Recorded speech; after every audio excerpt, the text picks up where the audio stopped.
Good evening, everyone. We are going to be calling this meeting to order. So this is the Daytona Shores City Commission meeting of October 27th. And Sherry, could you please take a roll call? Or Joanna?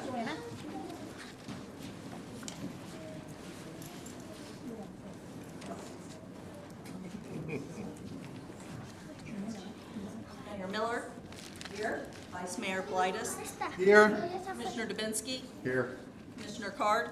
Here. Commissioner Cottemos. Here. Thank you. And next, we have Reverend Bob. Thank you. So Reverend Bob will be here this evening from our drive-in crew. Reverend Bob, can you see we have a lot of visitors here this evening? This evening, this is Great. wonderful. So Reverend Bob leads us every week, every meeting in our invocation. So if you please stand, thank you. I invite you to stand and join me in this invocation. Gracious and almighty God, we have in recent days seen the power and the fury of nature, but we have also seen the goodness of humanity, of the citizens of our city coming together to help neighbors and friends before, during, and after the storm. We give thanks for our great crew of city workers who prepared us for the storm and who have been busy cleaning up afterwards. For our city safety personnel who have kept us safe before, during, and after the storm. And now, as we gather in these chambers this evening, we ask for your wisdom and your guidance, your counsel, as we seek ways to make for a better preparedness, to make for a safer city, and to continue to protect the citizens of this city. We thank you for allowing us this opportunity to gather as citizens, to voice our concerns, to share our love for one another, and to find ways to move forward for the betterment of all. We ask your guidance and wisdom to be among these elected officials, and that you would provide them wisdom for these decisions. We thank you, and we offer ourselves in service to one another and in service to you. We pray these things in your holy name. Amen. Amen. Well, I have a special treat for you this evening for our Pledge of Allegiance. May I please have Colt Woodward come forward? Okay, Colt is a first grader at R.J. Longstreet. We are so excited to have him this evening. And I'm going to share a little secret about Colt. From what I understand, he can never pass a flag without saying Pledge of Allegiance. So we are so excited, Colt. Okay, Colt, if you get us started, please. I pledge allegiance for the flag of the United States of America and to the republic for which it stands, one nation, under God, indivisible, with liberty and justice for all. Colt, that was fantastic. Thank you.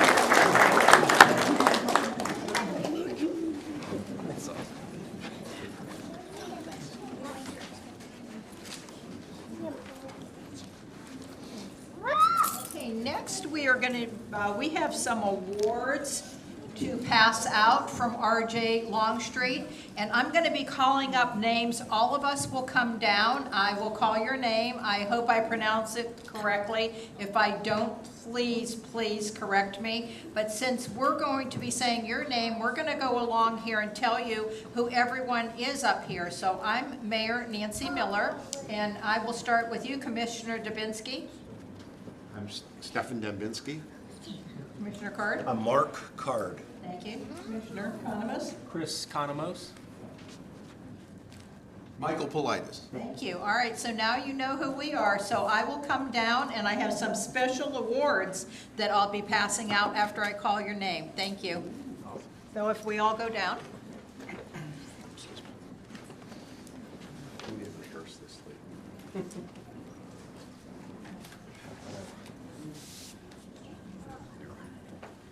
So if you want to come up here and get your award after I call your name, and then I think we'll have all the commissioners line up, and they are just, if you want to line up over here, they're so proud of you that they want to shake your hand. So the first one that I have this evening is Donovan Scherer. Donovan, if you could come up.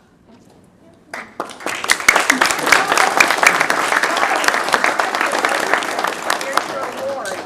Nancy, is anyone taking pictures? We're going to take at the end. Okay. There you go, Donovan. Thank you so much. And they'd like to shake your hand as well. Congratulations. Yeah, okay. Awesome. Good job. Good job.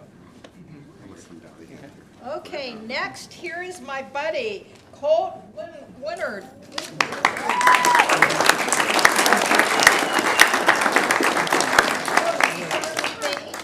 Thank you. We are so excited. Okay, so you have your award, and then the commissioners here would like to shake your hand and congratulate you.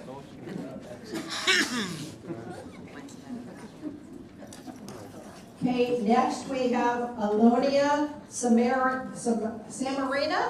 How'd I do?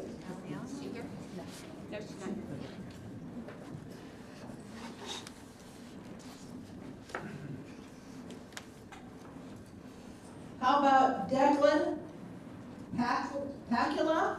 Declan, are you here? Is Declan here? Did I say it correctly? Yes.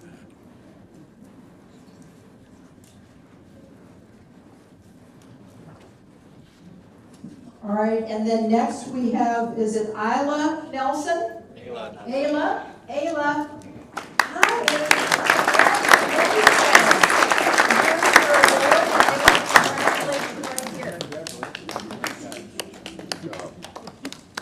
Okay, next we have Isabel Montilla. Isabel?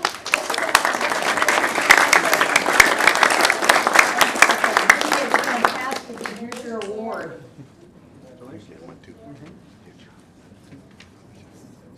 I think now I'm just going to do first names unless we have double. This is easier for me. Bryson? Is Bryson here?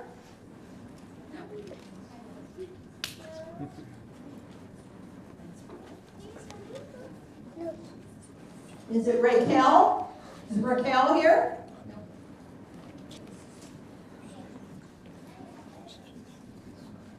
Benji? Benji?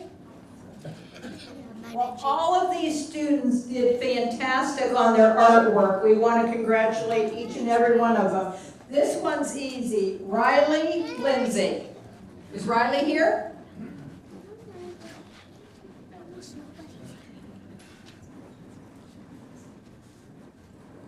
Is it Rowan? Yeah. Are you Rowan? Is it Rowan, R-O-E-N? No? Gunner? Is Gunner here? Hi,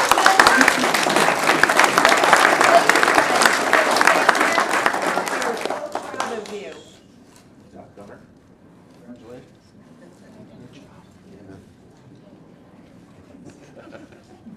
Is the next one Layla? L-A-L-I-A? K-A-L-I-A. Oh, okay. Is that you?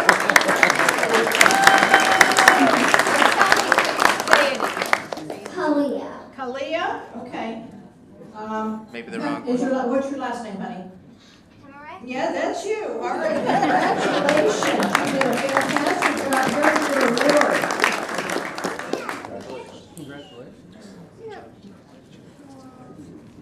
Melanie Brooks? Melanie? Okay. Okay, and our last one here, I hope it's here. August Kramer. August,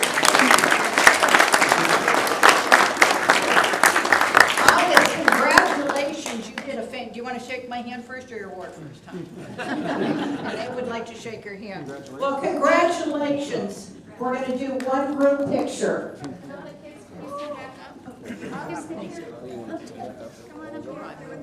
Come over here, please. Want us in there too? Yes, please. Yes, you want us down and you're going to move the pen? To be. No. Let's have the kids come up front. You guys want to come up front? Congratulations, everyone. Come over a little more. Here you go. Okay, let's move in here a little bit more. A little bit closer. Closer to me. Can you get everyone, Nancy? Yes, I can. Smile. Smile. Smile, guys. Ladies. Got her. Look at me. There you go. You're not like an iPhone. I have to post this. Let's give them a big round of applause.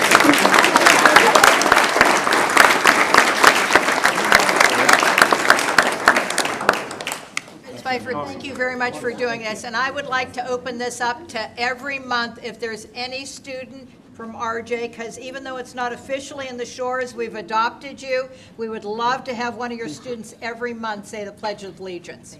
Great, thank you. Thank you for being here.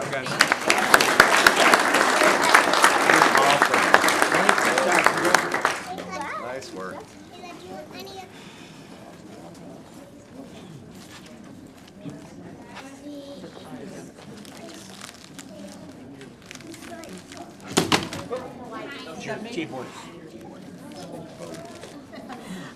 So next, we're going to go on. So this is the time that we normally recognize someone that's done something great in the city. We do presentation, we do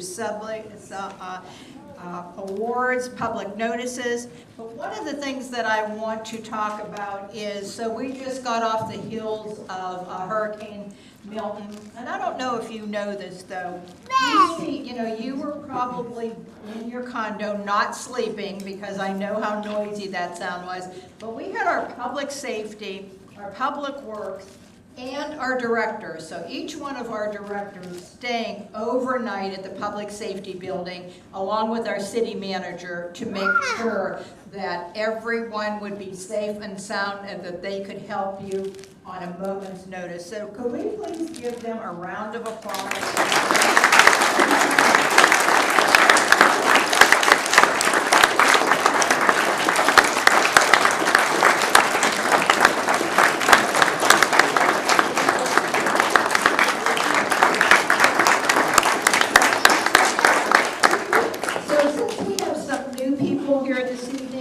Introduce them to you. So our city manager is Kurt Swartzlander, and he is all the way to my left.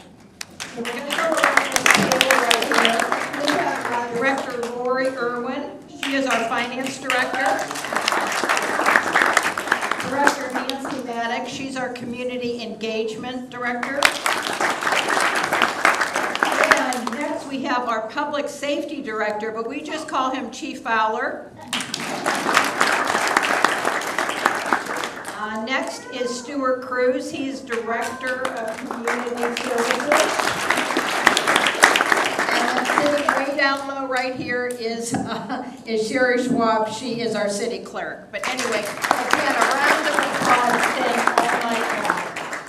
A couple other things that I want to talk about. During that hurricane, you probably know that we passed out sandbags. And, we instruct people, bring your own shovel. You'll need to shovel yourself. But I want to thank personally our Commissioner Mark Card. every time that I visit the site, Commissioner Card was there assisting, helping, filling sandbags, along with a lot of our public safety. But again, Commissioner Card, thank you very much. We appreciate Good that. job, Mark.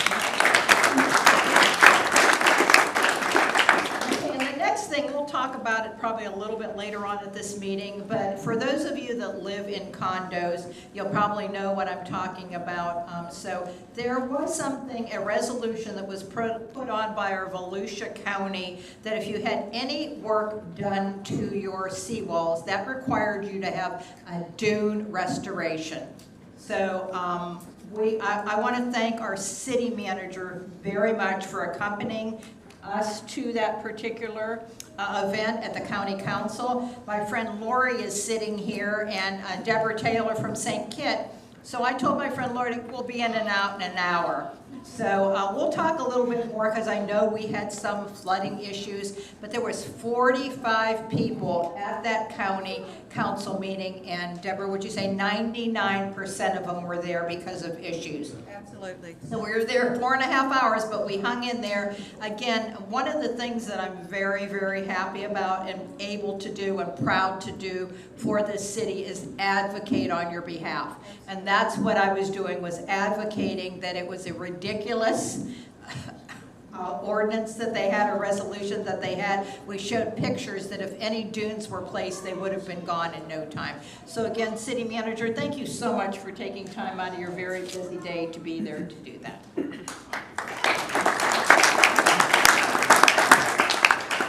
Okay, next we are going to go on to the approval of the minutes. So these were the minutes from we have a new system here. So, okay, this was the minutes from September 24th, 2024. Again, I want to tell everyone, we had paper notes for our agenda that we did before. About 2 or 3 meetings ago, we went completely to whatever, to the system all here. I'm sorry, there was one person. Can we step back to one other thing that I want to thank someone for? I don't know, how many of you were without power during Milton? Okay, all right. I think there was one condo that we had that had an exceptional problem with getting their power back on. So, you know, again, I think one of our residents wants to come up. Pat, would you come up for a minute and just talk about that before we move on? And I'm so sorry, I know that's what you wanted to do. My name is Pat Sutherland. I live in Cloverleaf North. And if it wasn't for the city manager... Oh, we can't, Chris, wait, is this mic turned on? Or, Okay, just pull it closer to your mouth. You have to really speak right into it, Pat. I usually don't have a problem being here. Well, it was on.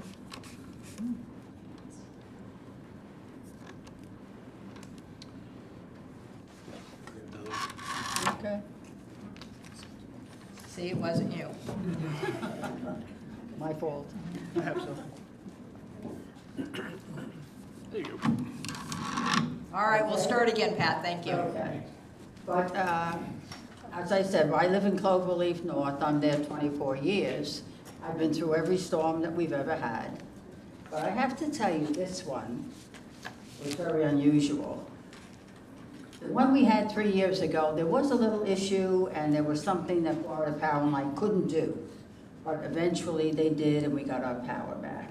But this time, all the other condos got power except ours. And we were told we had to go another week till midnight, that there would be no power.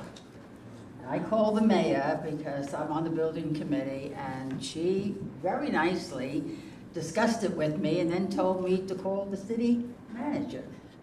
Well, I have to tell you, I talked to him many, many times, and we had power the next day. Awesome. So for you, I cannot tell you, 214 families say your name all the time. The food that was saved and not wasted and things, but the addressing that you did, and now you said you're gonna try to get a report from Florida Power and Light and really find out why this is the second time that the power doesn't go on somewhere in our building. Maybe a transformer, maybe something, but we have to know. So I'm hoping to hear from you. And thank you again. And thank you, Nancy, and the board. You're very welcome. we have another condo owner from that building that's not gonna come up, but Chuck and Denise went through that same thing, so, again, we will, yeah, thank you, we will find out because it's a reoccurring issue, and we've made sure, and it was funny because I think there was 3 of us, Billy Wheeler was working on it, and we had 3 different contacts, so we thought, one of them will come through for us, so yes, thank you very much. Okay, if there's nothing else on that, now we are going to go back to the approval of the minutes from the City Commission meeting from September 24th, 2024. Do I hear a motion to accept those meetings? I so move. Thank you. A second? I'll second. Thank you. Is there any items that we need to discuss on those minute notes? Okay, if not, Joanna, can you take a roll, please? No, we vote, electronically vote.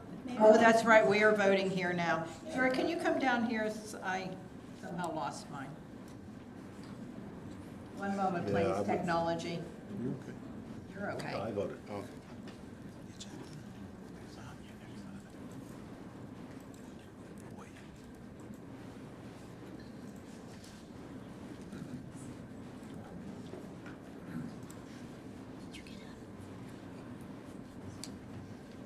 One moment, please. Technology.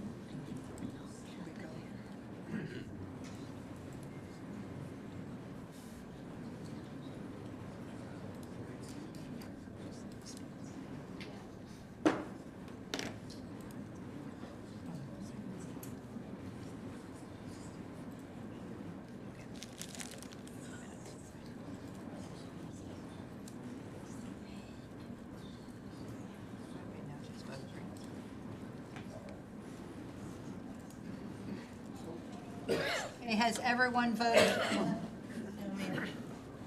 Commissioner Dubinsky. Commissioner Dubinsky, did you vote? A couple times, so. Save. Okay, are we okay now? Thank you again for your patience, new system. Mayor? Yes. Thank you.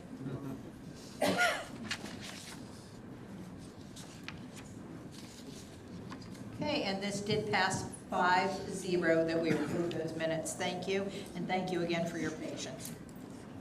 Okay, next, we have the consent agenda. We have 4 items on the consent agenda. Before we approve all 4, is there anyone that would like to pull any of those agenda items? Madam Mayor? Yes.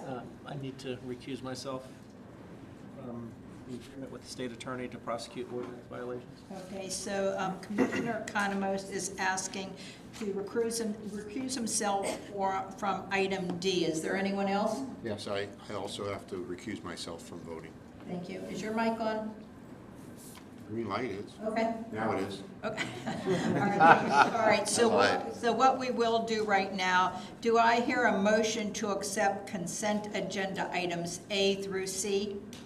I so move, but I have a question. Yes, sir. Chief Fowler, when someone's prosecuted for violating a city ordinance, are we going to collect some of that cost of investigation?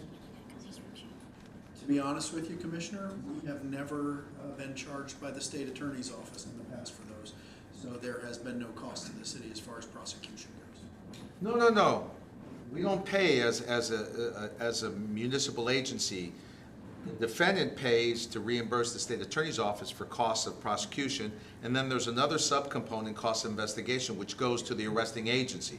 I was just curious if that's in our little agreement, since that's on the That would be agenda. outside the agreement, but it is certainly something we can ask for. It's, as I'm sure you're more aware than I am, it's become very difficult to recoup those costs.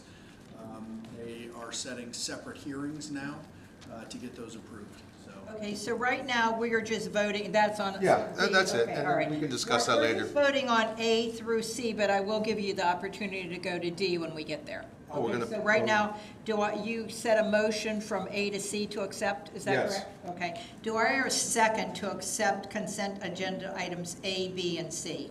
I second. Thank you. Any discussion on A, B, and C? Okay, if not, Joanna, can you take a, no, I'm sorry, we'll be voting.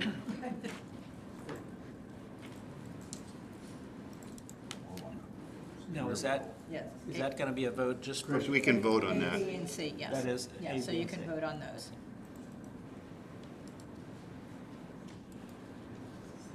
Okay, and that passed 5-0. Now, Commissioner Kanamos has asked us to pull agreement with the State Attorney's Office. Is there, do I hear a motion from the 3 remaining commissioners to approve item D? Yes. Motion, okay. So You're the only one left for a second. I second. Thank you. So we do have a motion and a second. Is there any discussion now on item D? Vice Mayor, would you like to expand on your question? No, we have it, we're going to have it addressed. Okay, great. All right, so now I'm asking for a vote from the 3 remaining for item D.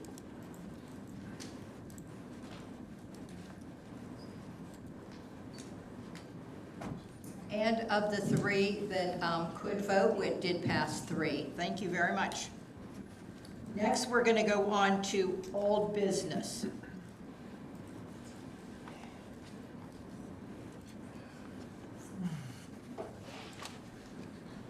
And Attorney, is that something you need to read to us? Yes, Madam. Yes, Madam Mayor, this is item number 8A. This is ordinance 2024-21, an ordinance of the City of Daytona Beach Shores, Volusia County, Florida, amending the Municipal Code of Ordinances, Chapter 8, Article 2, entitled Communications Right-of-Way, providing definitions, providing the collocation of small wireless facilities or micro wireless facilities on utility poles, prohibiting the installation of wireless support structures in the public rights-of-way, providing for legislative findings and intent, providing for codification, providing for conflicts, providing for severability, and providing for an effective date. And Madam Mayor, I believe that was the second reading. Thank you. Yes, ma'am. City Clerk, could you come over again, please?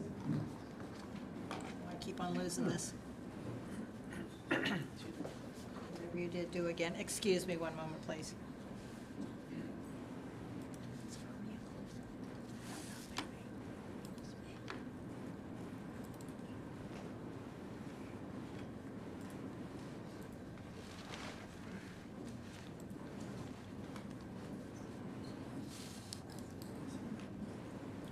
Okay, thank you, Attorney Waters. Is there anyone that wants to, do we have anyone speaking on this? Thank you, Director Liz.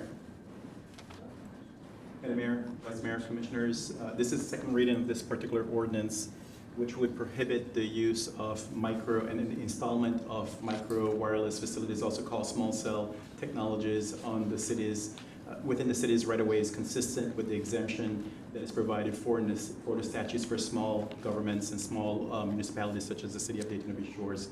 The City of Daytona Beach Shores in 2010 to 12 invested over $30 million on our streetscape project for resiliency purposes and aesthetics, and for us to go ahead and permit the use of small cell technologies and micro wireless technologies being installed on our our street lights would actually detract from that, and that's the reason why staff has brought this forward, because we've gotten a lot of requests from outside companies who want to go ahead and place those on our light poles.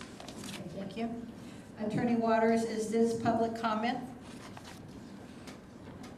If there is anyone here for public comment, yes, Madam Mayor. Okay, thank you. Is there anyone that wishes to speak on this ordinance 2024-21, micro wireless facilities in a right-of-way? If not, do I hear a motion to accept ordinance 2024-21? Also move. Thank you. Second? Seconded. Thank you. Any discussion? If not, can we take a vote, please, Joanna?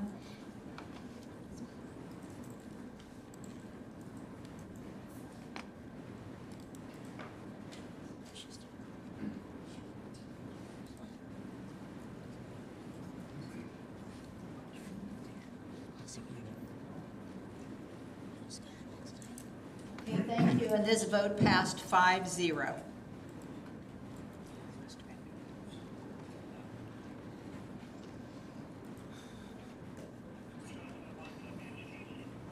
Okay, next we have a quasi-judicial hearing, and this is in a special exception, and this would be Attorney Voice, could you read this for us, please?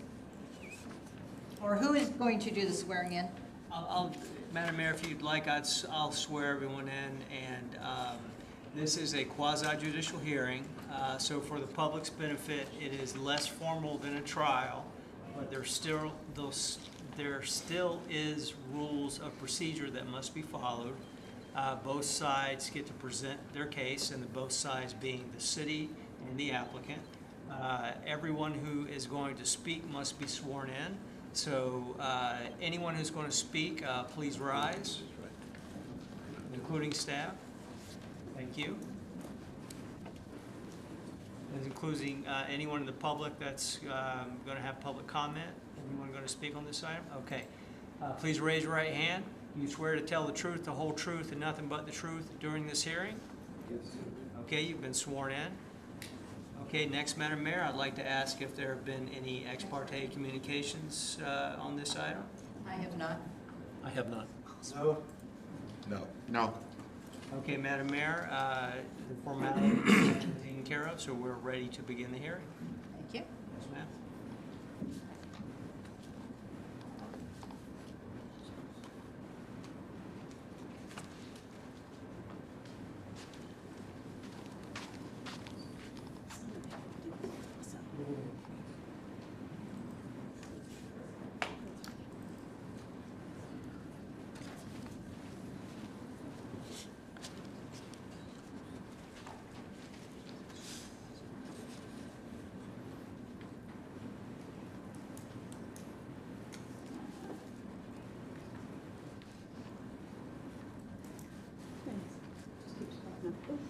Got it. Yep. Oh, there's another one.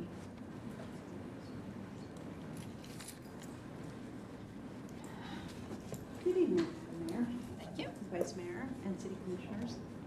I'm Gwen Herstein, City Planner for the City of Daytona Beach Shores. The project we have before you is a special exception, numbered SPEX 12024-017, and it's for temporary parking. 2 adjacent vacant lots south of Dahlia Avenue is the site for it, and they're located between South Atlantic Avenue and Cardinal Avenue. The staff report has been submitted for the record. A little bit of background, the owner is SA 2011 LLC. The applicant is Robert Merrill, Esquire of Cobb Cole Law Firm. Property size with the 2 lots combined, because it is for 2 different lots, is the total site size is 0.47 of an acre. Zoning districts, the 2 parcels that we're speaking of are differently zoned. The one to the east is zoned GC2, and the one to the west is zoned RSF2. Current land use, both parcels are vacant, and they're currently overgrown with Brazilian peppers, which are invasive species and generally considered a nuisance vegetation. This request is for temporary parking for vehicles for construction workers at the Live condo building, which will be constructed across the street. They already have site plan approval for that condo and an office trailer also on the site. The basic site location, we're at the green star that you see at the top.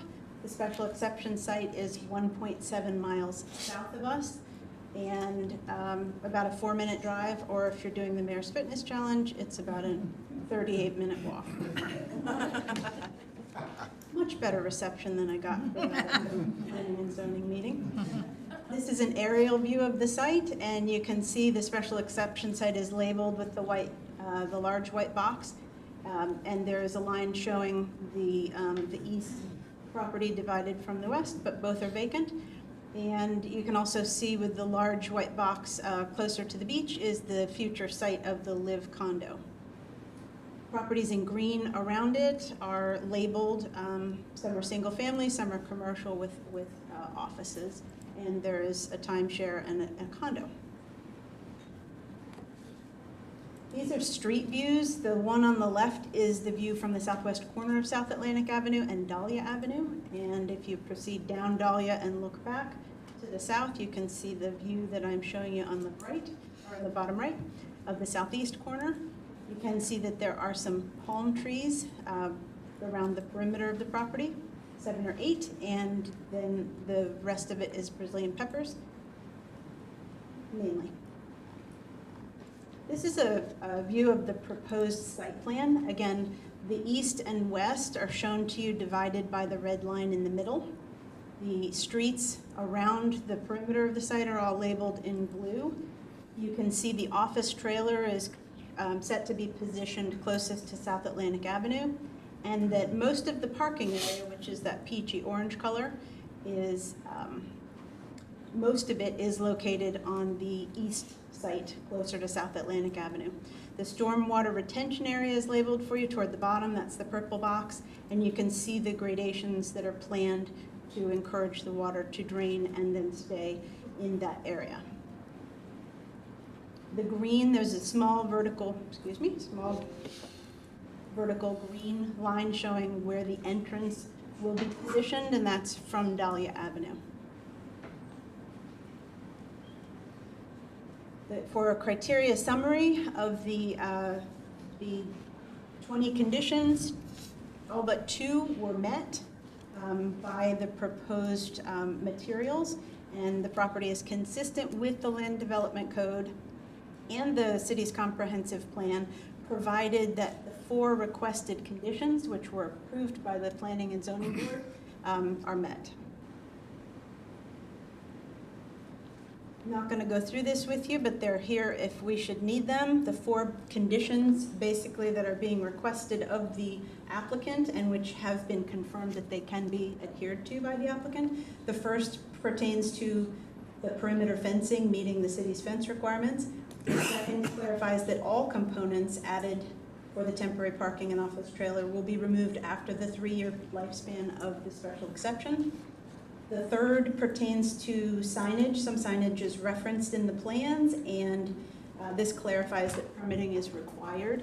Even though the signage may be allowed at the site, permitting is still required, and this clarifies that.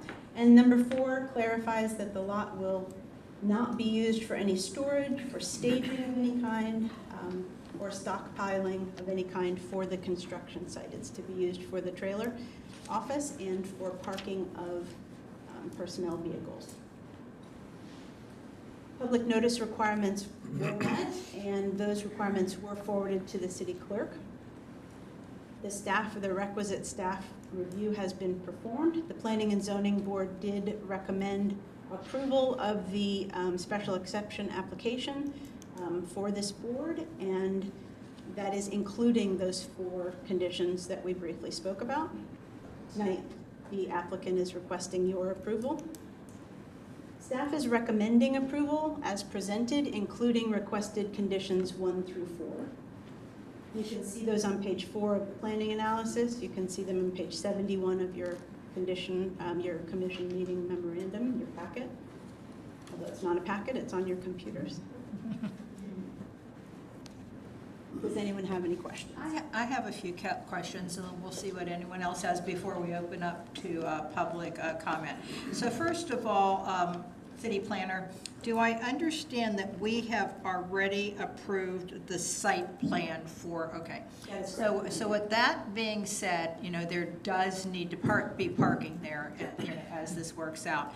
So right now, I'm very concerned about the safety of our residents if we don't have this parking lot. In your opinion, your expert opinion, would you feel that people would just be parking on the street and that there would just be cars all over if we didn't have this designator parking? I've been employed with the city for 18 years, primarily as a code enforcement officer and coordinator. I have seen when projects submit that they intend to park on the construction site, it creates a number of issues for them. It also creates a situation where generally employees are attempting to park elsewhere along A1A, South Atlantic, potentially creating a number of other issues, including life safety issues, by parking where they're not allowed to be in the rights of way. This would take care of that issue. Do that, okay. And who will be parking here? What has been proposed and what has been requested is not the parking of large construction vehicles like dump trucks and things like that, but the parking city construction employee vehicles. would be parked there, and then they'd head over to the construction site, and also people that may be staffing that trailer office. And so we're assuming there will be a construction office on this site? Is that Yes. correct? They Okay. have applied for it. I have heard that they may or may not follow through and use that, but they've applied to place their office trailer there. Okay, and then I have two more questions before we turn it over here. Is the same owner of the property where the condo will be built the same owner as this particular parcel? The owner is, ownership has changed somewhat of the property across the street. It is a conjoined group. The ownership may not be exactly the same at this time, but it is the same group that is owning the 2 vacant lots and also the future site for the condo. Thank you. And my last question is, what is their proposed condition they will be leaving this property in after they're done using it for parking? So in addition to if the 4 conditions are imposed, then it makes it very clear that everything added has to be removed. The shell for the parking area, the ADA, concrete slabs, the trailer itself, signage, anything else that was used to support this use, including the fencing and the gate and the grates that will help collect sand and keep it on the site on vehicles. All of that must be removed. They'll be planting 24 sable palms around the perimeter, so that's actually more by a lot than there are now on the property, and these are much older palms. The ones that will be planted will be fresh and will be watered appropriately. There are 2 different methods addressed, and either one is satisfactory. They will either place sod, that's referenced in one area on the plans, and in another area it references that they will seed and water. If they place sod, they'll have to water. If they seed, they'll have to water in a different way. And basically leaving it as 2 vacant lots with grass now instead of the Caesarea peppers. There are a couple areas on the lots that may not be fully removed. From what I see on the plans, there are a couple areas that may still have some existing vegetation, but for the most part, it will have been removed and replaced with grass. Thank you. That's the only questions I have. Commissioners, what other questions do you have for our city planner? Or for the attorney representing them? I do not have any. Thanks. Vice Mayor? No, the presentation and your questions addressed my concerns as well. Thank you. Commissioners? No. Okay, so we will now open it up for public comment. I think the applicant is here, Madam Mayor. Perhaps you'd like to hear from the applicant.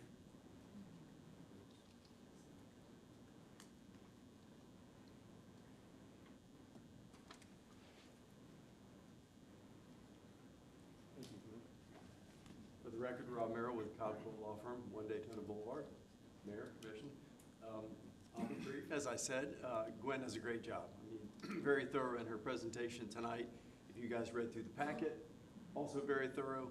I think our presentation materials combined with hers gives you the complete record for you guys to rely on tonight. This is a special exception. You guys approved the site plan, Mayor, as you said, back in January. I was here, we talked about the project. In fact, it was pointed out to me recently that it in fact did show this parking on the plan at the time. I suppose, and I probably should have asked before I got up, somewhere along the line somebody thought it needed a special exception, and we agreed after we saw that, and that's why we're here. So special exceptions, it's not something that's permitted by right unless you do certain things. And so it is, and the attorney can, I think, address it if you guys have any questions about it, but it's essentially a presumptively entitled permitted use, as long as you check off certain boxes, which Gwen does that literally. She gives you guys a diagram and the boxes are checked, which I think is just brilliant. But she's done that for you tonight. I think all of the questions, all of the conditions have been satisfied through her analysis and her presentation to you. The Land Development Code criteria, which include the conditions and the special exception, as well as comprehensive plan consistency and all the things that you guys like to see when a development proposal comes before you have been met. We also agreed to the 4 conditions that were placed on it through the planning board. The Planning and Zoning Board approved it. We had some input from the neighborhood. I think a couple folks are here tonight. I think that all of the questions that came up, and I'm not going to go through them in detail, they include things like stormwater, parking, traffic and such. I think we went through those systematically, and mostly with Stuart and Gwen's help. I think we got answers for the Planning and Zoning Board, and they approved or made a recommendation to you guys to approve it. But if, I saw a couple of folks raise their hand and swear in. If there are any questions that come up from them, I'd like to have an opportunity to respond to those. I think you guys know Mr. Jim Mack. He's in the room. He's the developer here. Will answer any questions that you guys have. He's a known quantity here. Has done a lot of quality projects. So you have somebody who's got a reputation. And Roger Stricul, our city engineers, our project engineer is here as well. And he's can answer any questions you guys have about engineering. Great, thank you. Okay, if there's nothing else, Mr. Merrill, I will listen to any of the residents that had comments. We saw quite a few hands. If you'd like to come up, when you do come up, please give your name and address for the public record. Who would like to go first? I can see my notes without glasses. Let's see. Hey, good evening. I appreciate the opportunity. My name is Gary Lipinski. Property address, I have two of them. We own the home directly across the street, so our view will look right out. It's 3614 Cardinal Boulevard. We're also an owner in the condo, Oceanside Condos, Unit A1. And I'm a board member at Oceanside Condos as well. So the Planning and Zoning Committee let me, it's with an I at the end, not a Y. The Planning and Zoning Board let us share some feedback, and some of our questions were answered, and I appreciate that, but I did want to publicly at least voice my objections to the project. Maybe not overall, but there are some things that have me quite concerned. I've been in the area for 20, 30 years now, and I would say Daytona Beach Shore is like almost considered a tale of two cities. The north side of Dunlawton seems to be a little bit different vibe than the south side. North, there's a lot more commercial activity. When you start heading south down Cardinal and further into towards Ponce Inlet, it's way more residential. In this area that this is being proposed is certainly on the residential side. It was shared that the lot is currently vacant and overgrown with nuisance vegetation. It's been that way for a long time. It's because that lot hasn't been cared for at all. The property owner has made no effort to take care of that property. I can't tell you how many homeless people we've chased out of there. There's been drug use in the woods there. People dump stuff there that sits there for, a long time. Hurricane debris, the only time it seems to get cleaned up is when our local residents go take care of it or the city comes by. I will say I have never seen the property owner do any maintenance. Up until recently, they cut a little apron around the side to make it look a little better, it appears. So I guess my personal experience with the lot owner hasn't been exemplary. They haven't been the best neighbor. So I wanted to get that on record. It was mentioned traffic. Traffic has definitely expanded since they added the beach parking. That went from 9 spots to 63 spots, and it's great park, but it's definitely increased our traffic in the area. So I have some current concerns a bit more with the ingress and egress of another 20, 30, 40, 50 vehicles a day. I have no idea how many. This lot also is not planned to be paved. It's going to be dirt, millings, or gravel. We don't know, and I'm concerned that that's going to make its way down the street into our residential properties, and just not be very, very sightly. As I said, that lot is directly outside my window. That's public access for the beach that all of our community and neighbors do. Again, highly residential, a lot of kids. As a father, I'm not overly excited about my teenage daughters walking past construction workers every day as they go back and forth to the beach, multiple times a day. I know that can't make any exceptions to the project, but I'm just sharing a personal view. My main concern about all of this, though, is flooding. This area has been flooding for years, and it's gotten progressively worse. Okay, Mr. Lipinski, your time is up. If you want to finish one point, I'll allow you to do that. I'll do that. The flooding has gotten worse. I've had an open ticket with the Volusia County for many months now. They came out and made some efforts, all to no avail. It's gotten so bad that it's undermined our parking lot and the condominiums to the point that Port Orange Code Enforcement came out and enforced repairs upon us. Thank you, Mr. Lipinski. Okay. Yes, please, again, just state your name and address. Good evening, Mayor, members of the commission. My name is Chris Evans. I reside at 3620 Cardinal Boulevard, Mr. Lipinski, Unit A5. I too would like to express my opposition to this exception. I'm not opposed necessarily to development, but the reasons I'm going to state are as follows. Or I have some requests to require the developer to install the proposed landscaping as best can that is currently planned to be planted at the conclusion of the project within 30 days of installation of the sand and other fencing.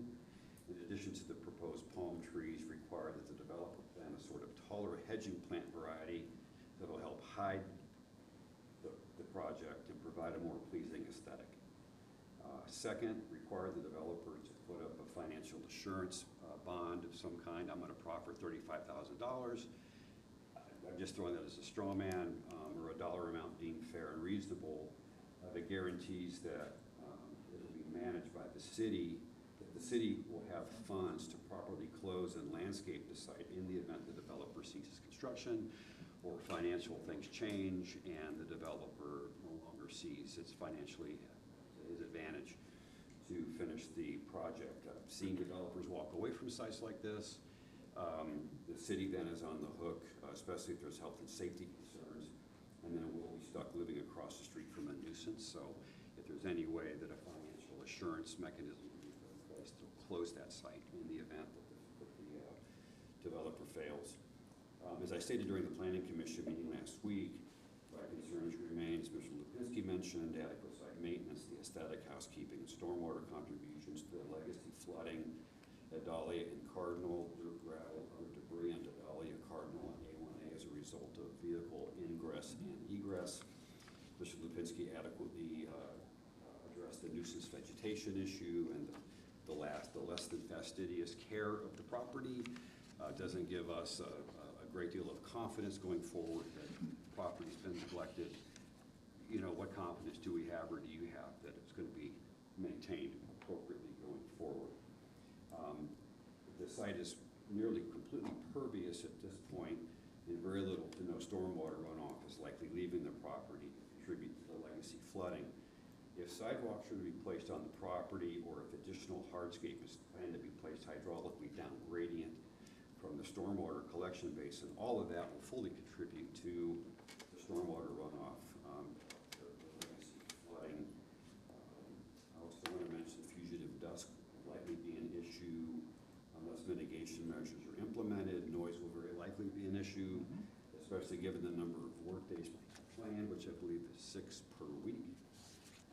And my question is, which specific, not now, but maybe address later, which specific city and or county codes, regulations, and the like describe routine city compliance and enforcement inspections at sites like this? And as an addendum to that, Thank you, Mr. Evans. what mechanisms are available to citizens to make related complaints to the city?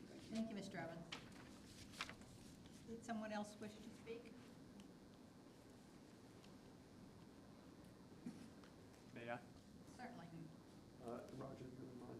I think a couple questions came up that we probably should address, and Roger's probably the right one to do that. You talked about drainage, I think, and Can you introduce Roger so we have? I will. He's going to come up and introduce himself. But I want to start by saying some of the questions talked about things like bonding and that sort of thing. I would say maybe let the city staff address those things. I think in this case, if the parking lot, if some reason we stop midstream and stop building the condo and the parking lot is like it is, and it's not restored with the palm trees and the grass, you know, I think that's a code enforcement thing that could be lien the property for. So I don't think you need a bond to do that. It's not like we're building streets, you know, and they can stop halfway. That's just my point about the bonding. But Roger, I'll let you talk about the other items. Madam Mayor, members of the City Commission, Roger Stercola, 265 Kenilworth Avenue, Ormond Beach. I'm the engineer of record for the LIV condominium development. Regarding stormwater, let me go erosion sediment control. So as indicated on the drawings, an erosion sediment fence is going to be installed, and that is a buried fence that is installed around the perimeter of the property to capture any sediment to prevent turbid water runoff from leaving the site. There is also a sand fence around the perimeter of the site also that's going to contain any kind of airborne blown debris. The material for the parking lot's going to be either asphalt, recycled asphalt pavement or compacted shell, which if it's shell, they maintain watering that to keep dust down. There's also a construction entrance on the drawings to capture the tracking of any sediment material leaving the site.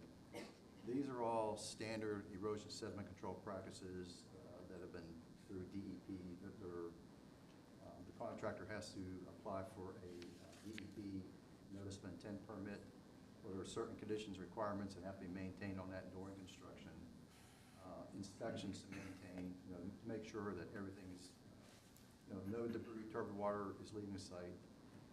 So that's all contained within the permitting requirements, and you have code enforcement staff also enforce that. As far as stormwater runoff from the site, this is a very small parcel. It doesn't impact flooding that's occurring now. That's all localized flooding that's been occurring for many, many years. So it's not a contribution of the site. Even though we're clearing the vegetation and regrading it, we're constructing a stormwater pond on the west end of the property that is over 2.5 times greater in volume than what your code requires. And it's all sodded material. When everything's graded in that direction to go into that retention area, and there's a berm around it to try to keep it on site. That is a highly permeable soil and beach sand. It's way above the seasonal high water table, so that water's going to percolate very quickly through there. Upon completion of construction, all existing improvements, shell, or riprap, concrete, signage, trailer, that'll all be removed as indicated on the drawings and restored with either the Hayes sod or they can do a hydro-seed grass material. The westerly end that is going to be sodded for the construction process will remain the same. And of course, that's going to have to be maintained and mowed routinely. The palm trees that are indicated around the perimeter drawing are more than what's required by code, and that was an item we had worked out with staff. And staff has been really great to work with on this project, and they're very understanding. Stuart and Glenn, I've done a lot of projects over the years here in the shores. They've been great to work with. And I'm here to answer any other questions you may have. Okay, and do we have any other questions? If not, do we have anyone else that wished to speak? I think we had some people here, and if you've changed your mind, that's fine. Seeing no one else that wishes to speak, do I hear a motion to accept the site plan for this particular, for the exception for this particular project? Yeah, I'll make that motion. Thank you. Do I hear a second? I'll second. Thank you. Any further discussion? If not, Joanna, can you take a vote, please? That's me.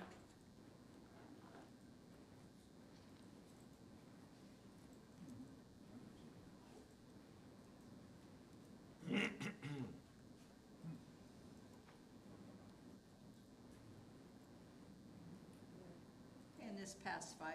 Thank you. Thank you.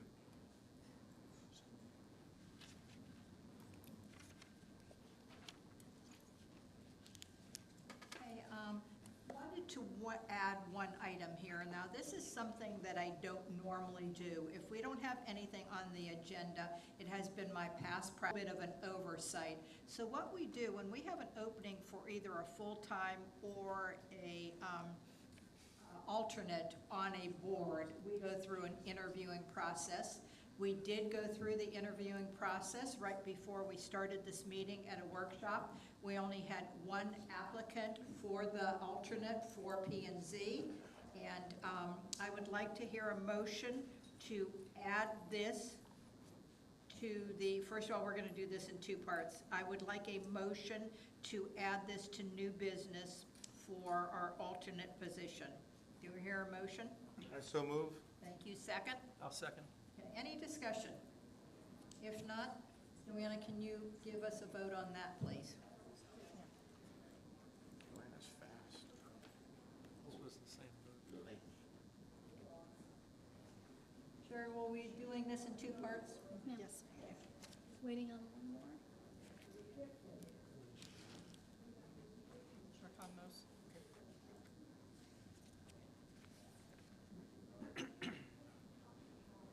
Okay, and it passed 5-0. Again, this is not a practice that I normally do, but this was an oversight here. So this passed 5-0. So next we are going to, we had Mr. Joe Monaco. Joe, I know something's wrong with your foot, so I'm not going to ask you to step, but anyway, we did an interview process. We found that his background and experience would be a great addition to our Planning and Zoning Board. So with that being said, do I hear a motion to appoint Joe Monaco to an alternate member of Planning and Zoning? Also move. Thank you. A second? I'll second. Thank you. Any discussion on this appointment? Seeing none, Joanna, can you take a vote on that, please? Yes, ma'am.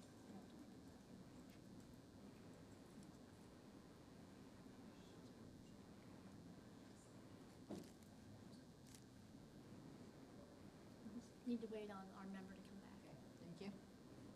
I'm sorry, one of the members left right in the middle of the vote, so we will have to wait for that.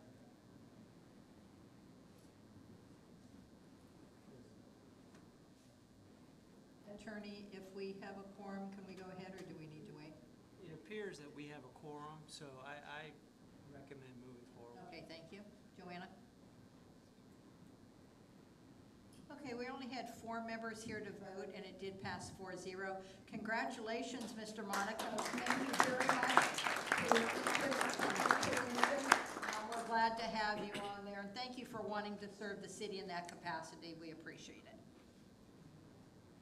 Okay, next on new business, we have Resolution 2024-20. Attorney Waters, can you read that for us, please? Thank you, Madam Mayor. This is resolution number 2024-20, a resolution of the City of Daytona Beach Shores of Volusia County, Florida, waiving hurricane-related local building permit fees, providing for implementing administrative actions, duration and waiver extensions, providing for a savings provision, providing for conflicts, severability, and an effective date. And that is the one and only reading of the resolution. Thank you very much, Attorney Waters. Stuart? Thank you, Madam Mayor. Stuart Cruz, Community Services Director. For the record, Vice Mayor, Commissioners, as the City Attorney just read, this is Ordinance 2024-20, which is a resolution that would waive the local building permit fees associated with reconstruction and repairs as a result of Hurricane Milton, which everyone is very familiar with. If approved, the waiver would expire at the end of the year. However, the city would have the ability to grant 2 90-day extensions of this particular waiver. So basically, it's an additional half a year. So the waiver does not apply to reinspection fees or surcharges imposed by the state, because that's something that has to be paid by the state, and unfortunately, the city would be out of pocket if the city were to go ahead and pay that or waive that requirement. To be eligible, the property owner, the contractor, will have to basically show evidence that there has been damages associated with Hurricane Milton. And so this is very similar to what the county is doing. The county has a few other tweaks associated with their waiver, but this is what we have done for the last couple of years as a result of Hurricane Ian and Nicole. Staff is recommending approval. If there's any questions, I'll be happy to take those. And I would like to say, with being at the county council meeting, I was quite impressed that they did this again. They did it during Ian and Nicole. I think that's the least we can do for any of our property owners that were impacted by this. So I'm completely in favor of it, and I'd like to hear a motion, if we can, to accept the impact fees. Also move. Moved, I'm sorry, okay, and second? Second. Thank you. Any discussion? If not, Joanna, can you give us a vote, please? Yes, ma'am.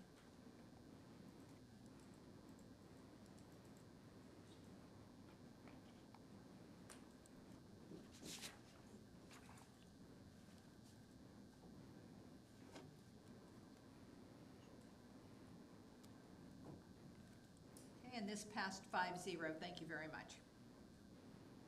Okay, next we are going to go on to a discussion on a land development code amendment for non-conforming land use impacted by Hurricane Nicole. This was Jet Set Tattoos. And Attorney Waters, do you have something to read for us? Ordinance 2022-29, that was adopted on 2023. Do you need to read that again? No, ma'am, I don't need to read that. All right, okay, so we can just go ahead with the discussion of the... You may proceed, yes, ma'am. All right, Stuart? Thank you, Madam Mayor. Stuart Cruz, Community Services Director. For the record, So as you may have seen in your packet, Madam Mayor, in the staff memorandum, on January of 2023, the City Commission adopted ordinance 2022-09, which basically authorized the relocation of substantially damaged businesses with non-conforming uses in the GCRD district to temporarily relocate somewhere else in the GCRD district. And the damage that, the substantial damage that we're referring to is damages that were caused as a result of Hurricane Ian. The ordinance had a 2-year sunset clause, which basically translates to January 9th of 2025, which is right around the corner. Jet Set Tattoos and Piercings was the only non-conforming business that had a non-conforming use that essentially took advantage of this particular provision that was granted by the city. As you probably know, it was formerly located at 2516 South Atlantic Avenue, which many people would know as the Papas Plaza, which is now Gianna's Plaza, and it relocated to 2560 South Atlantic Avenue, which is known as the Ace Hardware Plaza. So the request, due to the sunset clause that we have here and other factors that I'll leave up to the applicant, to the owner and his representatives to convey to y'all, the owner is requesting approval to permanently operate from this new location. So if the City Commission directs staff or the city attorney to amend the land development code to allow this business to remain at the current location, an ordinance would have to be drafted for the City Commission's consideration, and it would also have to go to the Planning and Zoning Board because it is a land use type of amendment. If the City Commission takes no action or denies the request, the establishment would have to terminate its non-conforming use at the current location by January 9th, 2025. If there's any questions for staff, I'll be happy to take those, but I know that the owner is here along with some representatives as well. Thank you. Do we have any questions for our Community Service Director before I bring the applicant up? If not, who is going to speak?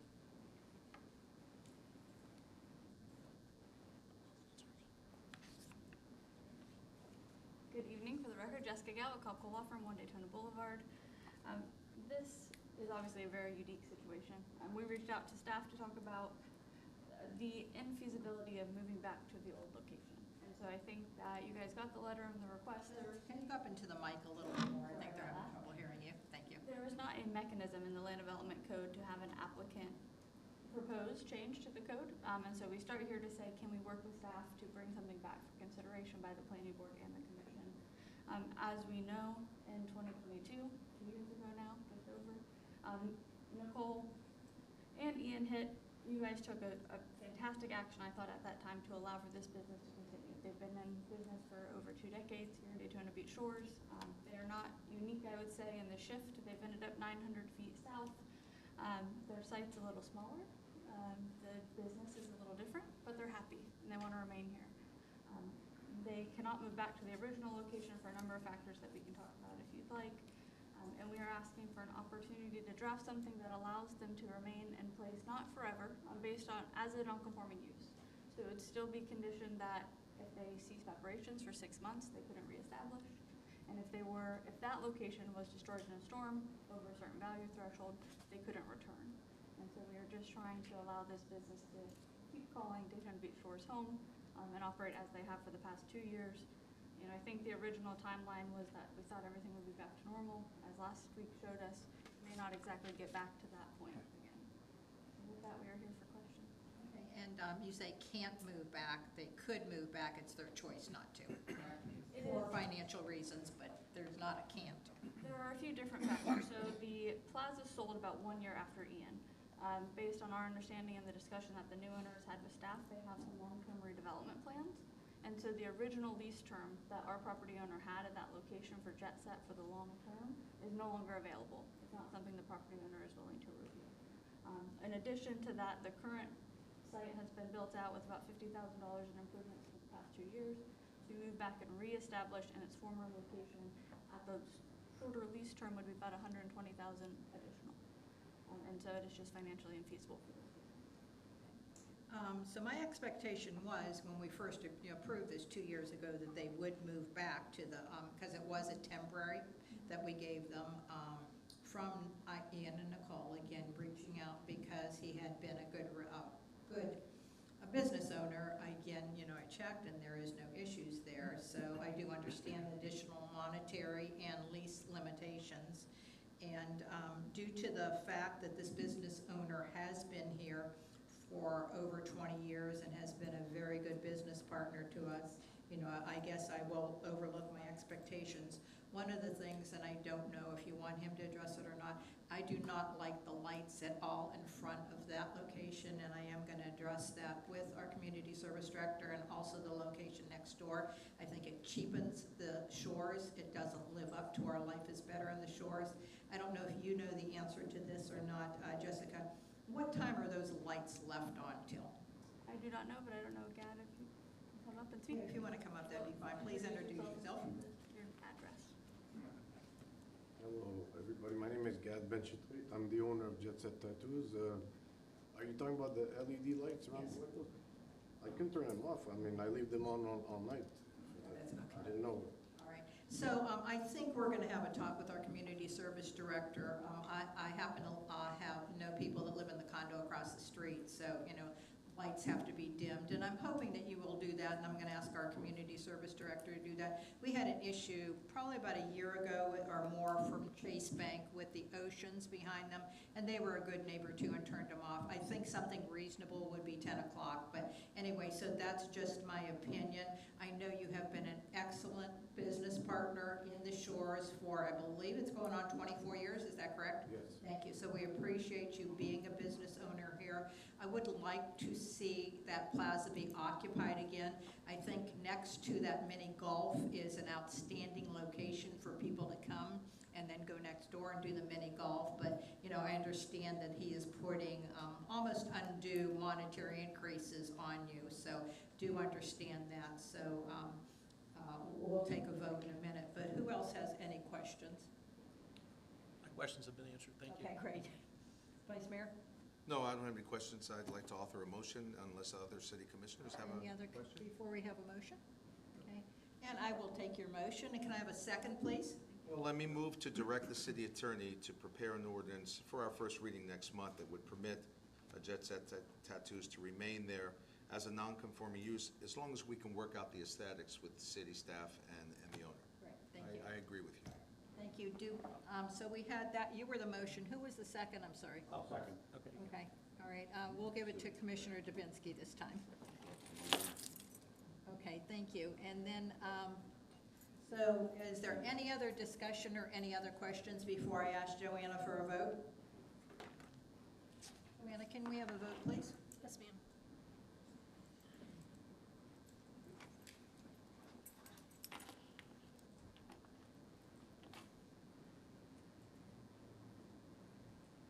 And this passed 5-0, so congratulations. We are happy to have you remaining in the city. Thank you.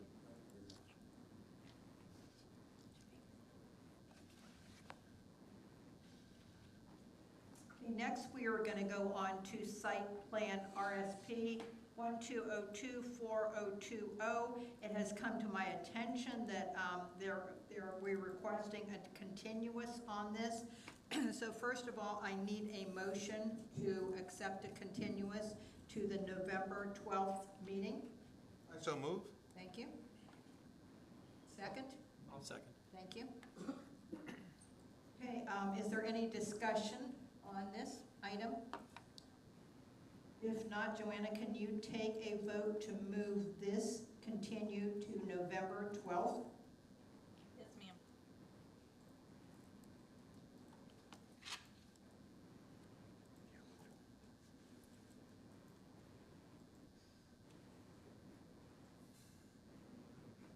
Okay, and this also passed 5-0, so this will come back before us under new business on November 12th. Attorney Waters, what do you have for us this evening? Nothing to report, other than it's always good to serve the city of Daytona Beach Shores. Thank you. Thank you. I have to tell you a funny story. We went, I'm on the Florida League of Mayors, and we were making a presentation in, is that again? No. Neptune Beach. Neptune Beach, all the way outside of Jacksonville, and I heard someone saying, Mayor, Mayor, and I thought, I don't know anyone here, and then lo and behold, he is now the new city attorney for Neptune Beach. So Mr. Attorney Waters gets around here, but thank you. City Manager, what do you have for us this evening? Good evening, Madam Mayor, Vice Mayor, Commissioners. Since we last met, had a little thing called Hurricane Milton roll through town. City properties fared pretty well. We did have some damage to a couple of dune walkovers. We did start this past Saturday debris pickup. They focused on mostly vegetative, but they did pick up 86 tons of vegetative debris and 20 tons of C&D. They'll continue this coming Saturday, starting at 7:30. And I did see that FDOT started their pickup this week as well along A1A. And I'd like to remind all of our citizens that if they had, like in a condo, had a contractor come in because they had water damage or something like that, if your contractor rates debris, the contractor is supposed to haul it away.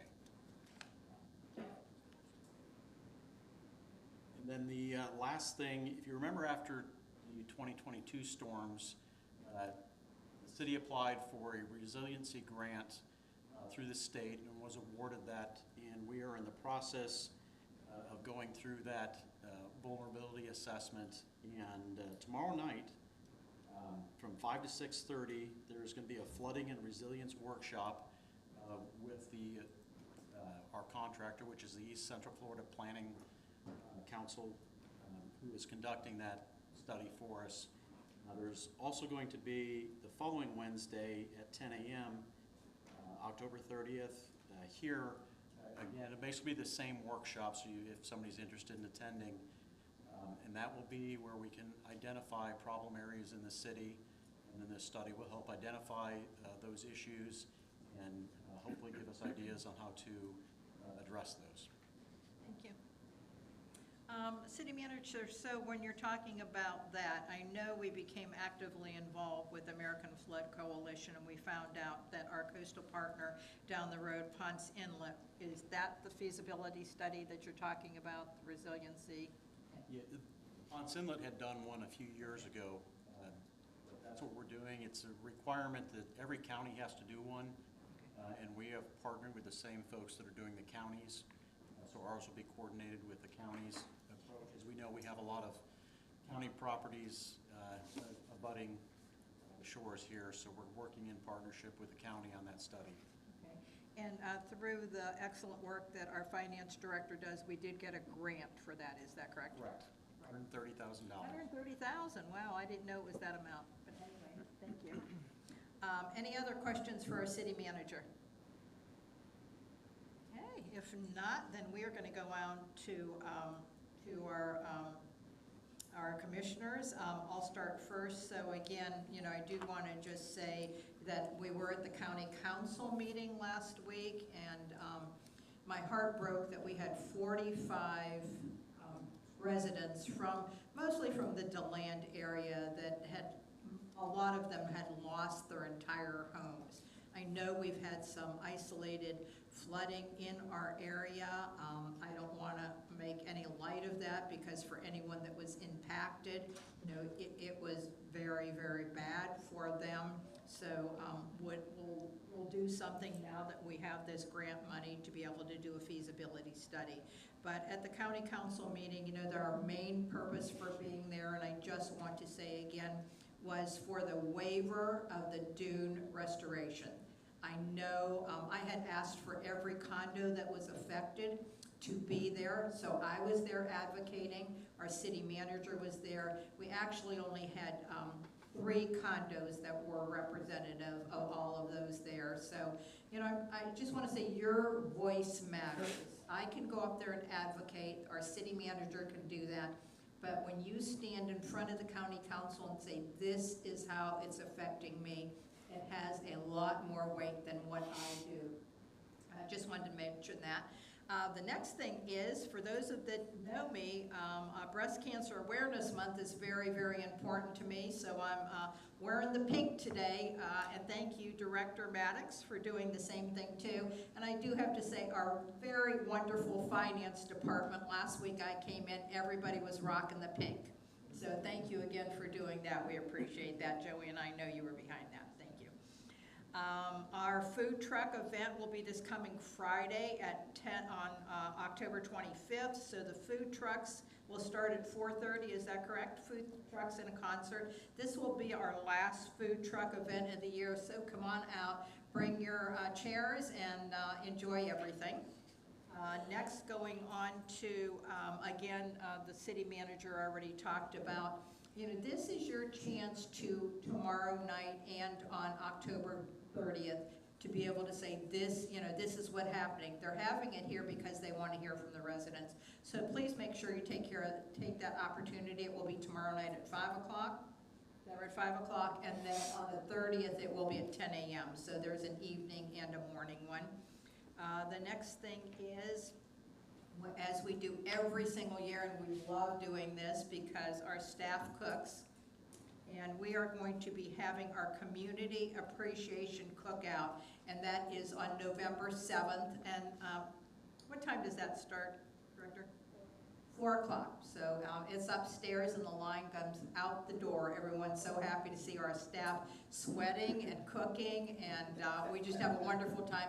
But this is our way of saying thank you for being residents of Daytona Beach Shores, that we greatly appreciate you. The next thing that I want to talk about is we are going to have a veterans lunch. So if you've been in the community for a while, you know our big event is Armed Forces Day, when we celebrate everyone. But I wanted to make sure that our veterans got some recognition too. So we're going to start that this year. So on November 12th at 11:30, at 12 o'clock. So veterans, it is a free lunch for you. If you'd like to bring your significant other or guest, that would be $10. But we want to thank you for serving our country. So please let anyone you know that was a veteran, they are more than welcome. So you will get in contact with the community service. Either stop in or they can give you the phone number. And the last thing is we had to cancel coffee with the mayor last month, so we are going to be having it on November 13th. We will have our finance director, Lori Irwin, there. And what we do this every year. If you want to print a copy of your property tax, Ms. Irwin will tell us, what portion of it goes to the shores and where the rest of it goes. And we have councilman, I guess it is, Matt Reinhardt. There will be an election on May 5th. Hopefully Matt will be there to still talk to us. So that is all I have right now. Did I miss anything, Nancy, on the events? I got them all. Oh, I have flyers. She gave me flyers and I didn't do. Coffee with the mayor. Madam Mayor, all those flyers are in the back. They're in the back too, if you'd like to get them. Oh, good. Food trucks and veterans, but if you'd like to pick one up, Denise, they're back there where Denise is standing if you want to pick one up. So that's all that I have right now. I think that was more than enough out of me. Commissioner Dubinsky? I just want to ask the city manager if you could talk to FP&L about perhaps hardening some of their transformers. I know a lot of people in the city lost power, even though we're undergrounded. We're kind of at the mercy of their transformers, on Peninsula. And I wonder if they're going to have a plan to harden some of those. I will reach out to them at the same time I'm asking about Cloverleaf North. Yeah, that's what I figured. Thank you. Okay, Commissioner Card? Yeah, I want to talk about the Economic Development Council tonight. Okay. So in the city, there was 34 properties, and it may have gone up from there, but 34 businesses had damage. Major damage was Bliss Beach. Ace Hardware had some damage there. Cherry Hill Ice Cream. There is some hope there for loans. The SBA loan, what I just found out, they don't have money in that, but they're trying to get some money. The Florida governor is moving forward with a Business for Emergency loan program. He's making $50 million available. If you have anybody out there that's looking for loans, zero interest on them from what I understand, the city, you're able to contact the city, they'll put you in touch with it. And last thing is November 4th, the city manager and I are going to take the golf cart and go to city businesses, ride around and introduce ourselves and see what we can do to help them out. Okay, thank you very much. Commissioner Kamos? Yes. I just want to thank Kurt and Chief Fowler, Nancy, Stewart, Gwen, Lori, every city staff member, public safety officer, for everything you do to help protect us during the hurricanes and to help get our lives restored after the hurricanes. And it never ceases to amaze me. You all have your own families and your own homes to protect, but you're here spending the night in the city away from your families, and I just greatly appreciate that. Thank you.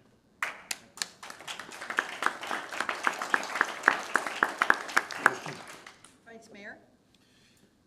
We had our meeting last September 24th, so the next day, of course, I was at the TPO meeting, and they announced their new permanent location. They're going to be in the Cornerstone building, which is on the corner of LPGA and Williamson, where all the malls, hangar and all that is. They'll probably move there sometime in February of next year. They give us an update of all the road projects. I think a lot that is going to change tomorrow when I attend the TPO meeting tomorrow. We officially changed ourselves from River to Sea TPO to Lucia Flagler TPO to be more geographic. And lastly, thank you for mentioning it.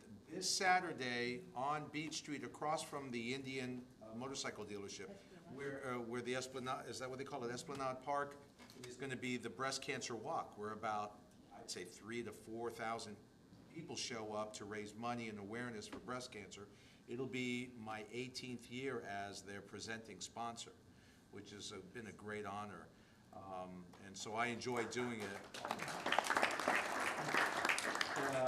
But if you've never been, you gotta go. It is the most awe-inspiring, moving thing you've ever seen, and we give medals to survivors, and there's people that give speeches, and they have all these vendors from different healthcare facilities and the hospitals and things. It really is a wonderful event. So if you have time, it is an inspiring walk and one that really will change your life. You'll see, we all have our stories of how we've suffered, either through our businesses or our homes or picking up yard debris, and then there are people who are just clinging to life and hoping for another birthday. So it really changes your perspective and your priority on how you see life. So I recommend, if you've never been, or if you have, just come again.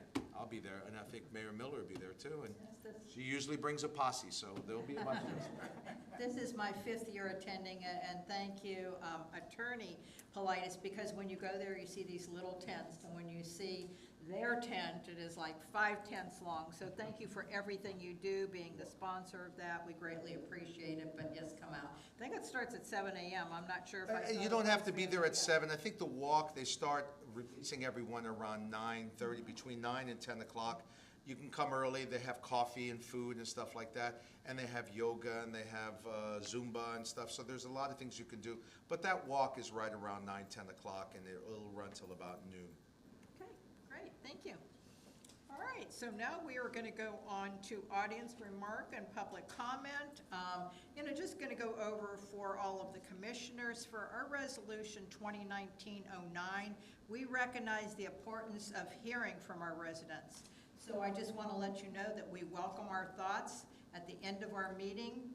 We greatly appreciate anyone coming forward.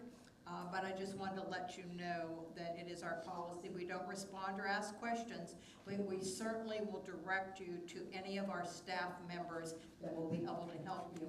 So with that being said, our first one is Scott Hubbard. And Scott, you have 3 minutes to address us.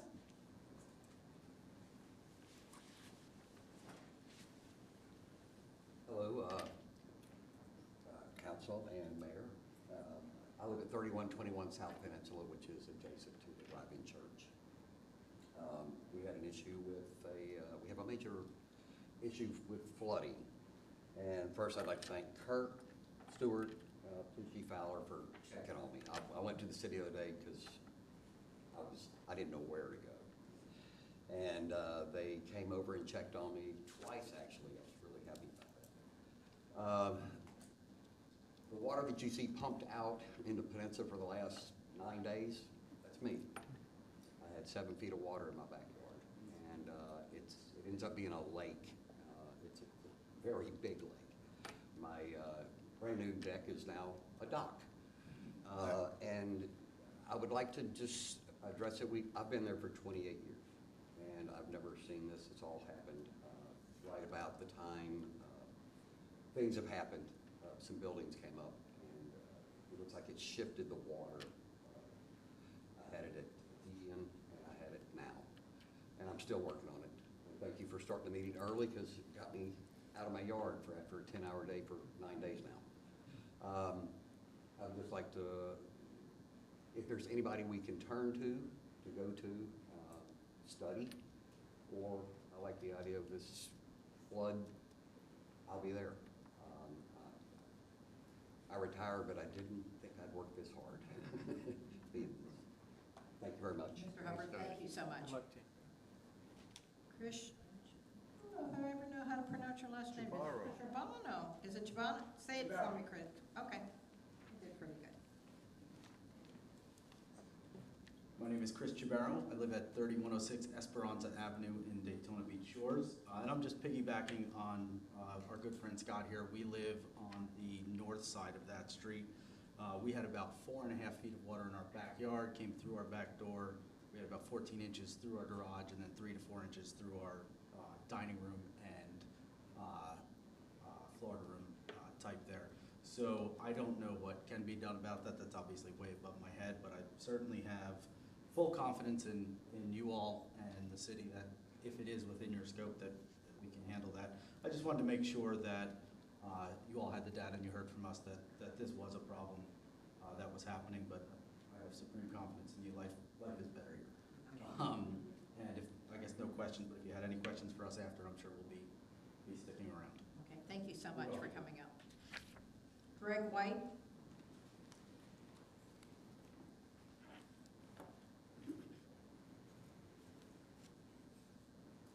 Good evening, Commissioners, and my name is Greg White. I'm a condo owner at the Twin Towers, and wanted to say thank you for representing us at the county with regards to the dune issue, and that was great.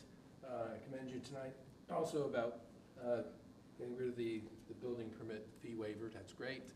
The reason I'm here is our condos, we built a seawall and restored our 2 buildings, $4.2 million worth of damage done, and with Nicole and Ian, I have to tell you, it's up and down.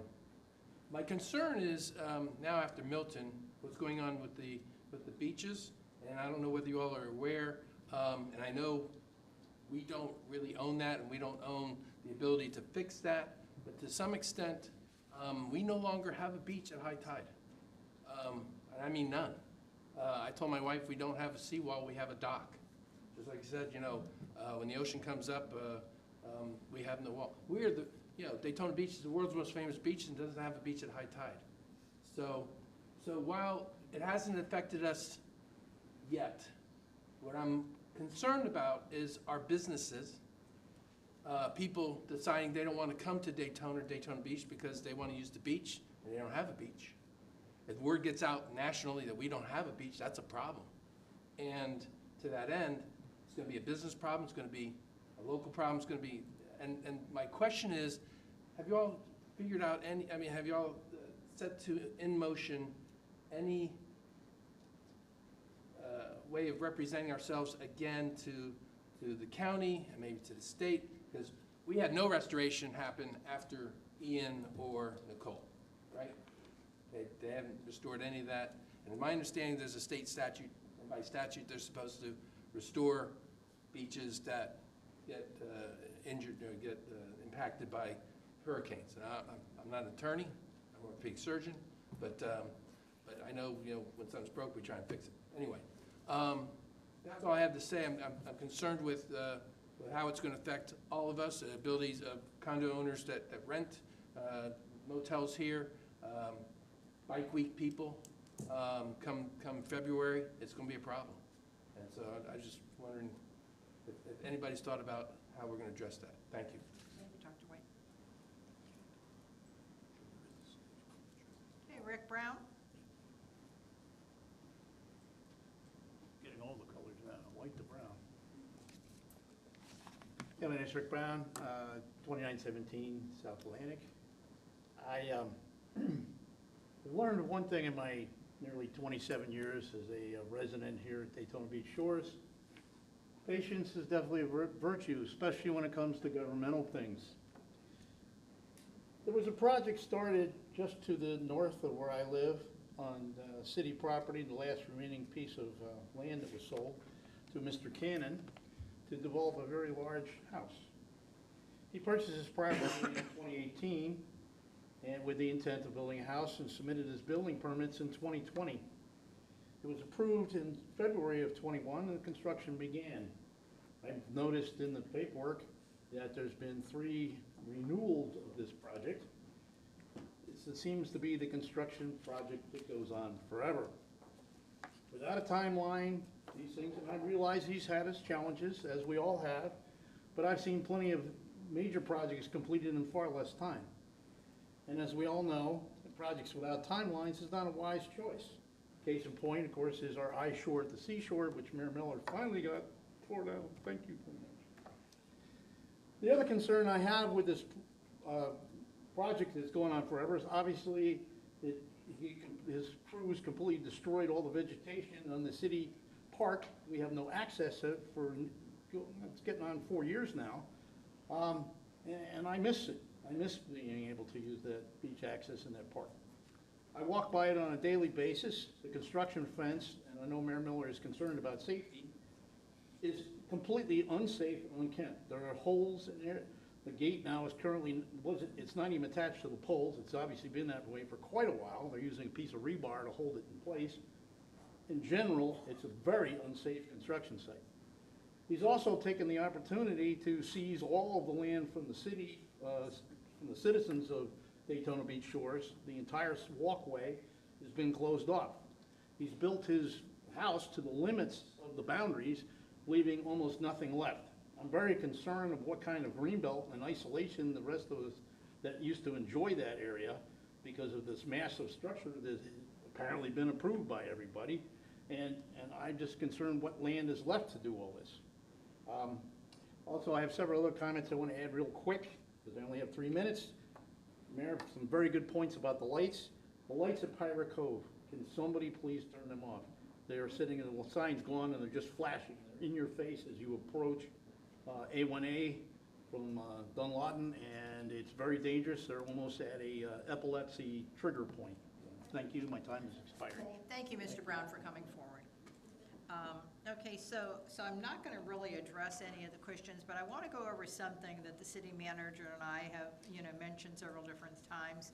I would love to have people come to coffee with the mayor or go over this in more detail. So yes, we have been given money by the state for a renourishment project. It is starting at Ponce Inlet and working its way up. We hope it gets all the way through the shore. So that's one thing we can look forward to. And another thing that I do want to say, from day one after this happened with Ian and Nicole, I have reached out to Congressman Michael Waltz and Congressman Corey Mills. What we need is an Army Corps of Engineer beach. We are the only beach on the East Coast that is not engineered. There might be some politics in it, I'm not sure what's happening, but that is our ask. Congressman Waltz knows what our ask is. I think our city manager might see a little bit of movement on that maybe we'll be looking in that. There is no promises, there are no guarantees, but that is absolutely what we need. Because if you know anything about an engineered beach, they come in and engineer it, but also they maintain it. So we know that we'll get that. That's what we're saying too, Mr. Brown. Tourism is what we have in Daytona Beach Shores, and if we don't have the beach bringing people here, then Millie's across the street is not going to have anyone. I really can't address the questions right now. I'm just going to make a blanket statement. Millie's across the street is not going to have people, because that's another thing, and don't get me on my bandwagon, but the residents of the shores, when we bring new businesses in, we cannot rely on tourists to make them successful. It has to be all of us here. Because if you think back, if you said you had lived here 20 years ago, when we had hotels were the ones that went to the gift shops, went to the restaurants. I can't tell you the last time I went to a gift shop. But because we don't have, those hotels, we have people in the condos, those businesses have suffered, so we have to make up the difference. We have to go to those businesses and support them. So I know I'm getting off the track, but again, it starts with the beach, and then it's the businesses across the street. It's a domino effect. We understand that. We're doing whatever we can for that. So, City Manager, is there anything you want to add to that? If you're interested in the county's sand projects, if you go to volusia.org and search, I just pulled it up. 2024-2025 Volusia County Sand Placement Projects. On their website, it describes all the projects they're doing and where they're at on those. Okay, thank you very much. Anything else on that, City Manager, that we can update them on? Okay. So we're going to move on to, does anyone, besides what we've already given direction for items on the next agenda, is there anything else we want to add? Okay, if not, thank you very much for coming this evening. Thank you everyone that tuned in online. We appreciate you. And the meeting is adjourned. I'm sorry. Items for the next agenda. Oh, I just said that? Oh, you have an item. No, I don't, but did you go over that? Somebody does. I think, did I ask if anyone had any items? You did. Yes. Okay, that's okay. That's all right. No, thank you.